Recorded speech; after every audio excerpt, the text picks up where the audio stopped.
রাশিয়ার সেনাবাহিনী রাসায়নিক, জৈবিক ও পরমাণু সুরক্ষা বিভাগের প্রধান লেফটেন্যান্ট জেনারেল ইগোর কিরিলভকে হত্যার দায় স্বীকার করেছে ইউক্রেন। দেশটির রাষ্ট্রীয় গোয়েন্দা সংস্থা the security service of Ukraine SBU এই দায় স্বীকার করেন। সংবাদ মাধ্যমের প্রতিবেদন থেকে জানা গেছে, রাশিয়ান ফেডারেশনের বিকিরণ, পরমাণু অস্ত্র ও রাসায়নিক সুরক্ষা বিভাগের প্রধানকে হত্যা এসবিইউর একটি দায়িত্ব ছিল। এসবিইউ সে দায়িত্ব পালন করেছে।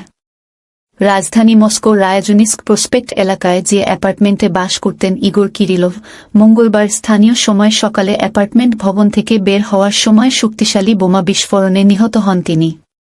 তার এক সহকারীও এ ঘটনায় নিহত হয়েছেন। অ্যাপার্টমেন্ট ভবনের বাইরে একটি স্কুটারে পেতে রাখা হয়েছিল বোমাটি। লেফটেন্যান্ট জেনারেল ইগোর কিরিলভ রাশিয়ার প্রতিরক্ষা বাহিনীর অন্যতম শীর্ষ এবং অত্যন্ত গুরুত্বপূর্ণ কর্মকর্তা ছিলেন। 2014 সাল থেকে 2017 সাল পর্যন্ত দেশটির সবচেয়ে অভিজাত সামরিক প্রশিক্ষণ কেন্দ্র RCHBজের অধ্যক্ষ ছিলেন তিনি।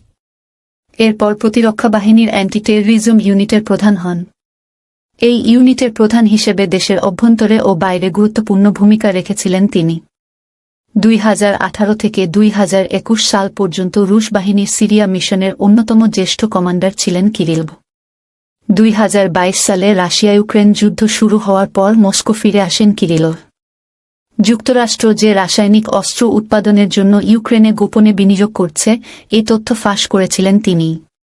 সে 2022 সালেই তার উপর নিষেধাজ্ঞা জারি করেছিল ওয়াশিংটন। আমাদের ভিডিওটি যদি ভালো লেগে থাকে তবে আমাদের চ্যানেলটি সাবস্ক্রাইব করে একটি লাইক দিয়ে দিন যাতে আমাদের পরবর্তী ভিডিও সহজেই পেয়ে যেতে পারেন। আল্লাহ হাফেজ।